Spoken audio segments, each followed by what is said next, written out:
नमस्कार दोस्तों, स्वागत है आपका अपने YouTube चैनल पर।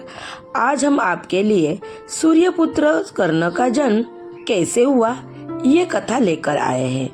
यह कहानी ऐसे योद्धा की है जिसे लोग दानवीर कर्ण के नाम से भी जानते हैं।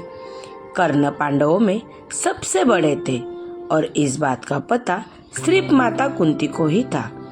कर्ण का जन्म कुंती के विवाह से पहले ही हो गया था, इसलिए लोकलाज के डर से कुंती ने कर्ण को छोड़ दिया था।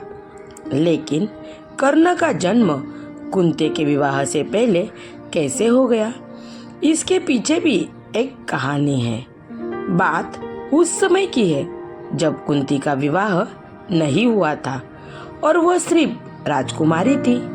उसी दौरान ऋषि दुर्वासा पूरे 1 वर्ष के लिए राजकुमारी कुंती के पिता के महल में अतिथि के रूप में ठहरे। कुंती ने 1 वर्ष तक उनकी खूब सेवा की। राजकुमारी की सेवा से ऋषि दुर्वासा प्रसन्न हो गए और उन्होंने कुंती को वरदान दिया कि वो किसी भी देवता को बुलाकर उनसे संतान की प्राप्ति कर सकती है।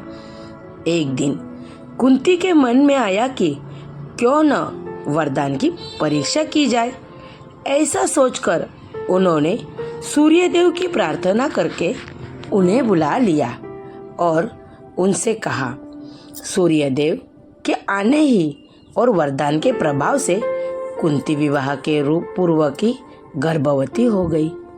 कुछ समय बाद उन्होंने एक पुत्र को जन्म दिया, जो पुत्र सूर्यदेव के समान ही प्रभावशाली था। साथ ही जन्म के समय से ही उस शिशु के शरीर पर कवच और कान में कुंडल थे। कुंवारी अवस्था में पुत्र की प्राप्ति के कारण लोकलाज के डर से कुंती ने उसे एक डिब्बे में बंद करके नदी में बहा दिया। बक्सा एक सारथी और उसकी पत्नी को मिला, जिनकी कोई संतान नहीं थी।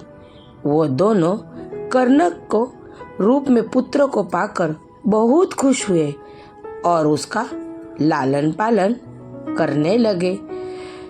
यही सूर्यपुत्र आगे चलकर दानवीर कर्ण कहलाया और कई वर्षों बाद कुरुक्षेत्र के युद्ध में 5 पांडवों के सामने वो एक शक्तिशाली योद्धा के रूप में खड़े रहे।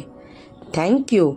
महाभारत की ये कथा आपको कैसी लगी कमेंट बॉक्स में कमेंट करके बताइए। चैनल पे नए हो तो चैनल को सब्सक्राइब कीजिए। धन्यवाद।